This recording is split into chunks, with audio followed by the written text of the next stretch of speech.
teo amin'ny fiainanao dia mety efa nisy fotoana ianao kivy very-hevitra hoe tena mahavonjy tokoa ve io Jehovah io.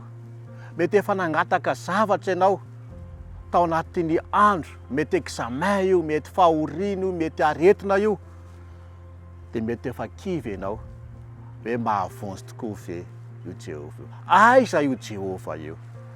Isaia 5:27 nomeny Jehovah anao androany.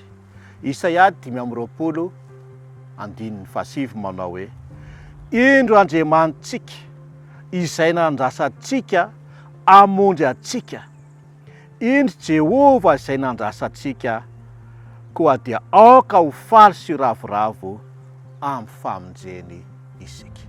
Aza manahy fa tsy ho ela dia ho avy io Jehovah io, hamonjy anao, hamaly ny vavakao, hozy izy hoe ho faly sy ho ravoravo amin'ny famonjeny isika. Tsy mamitaka io Jehovah io fa ny azo antoka teo hoe miaino sy mamonjy atsika io Jehovah.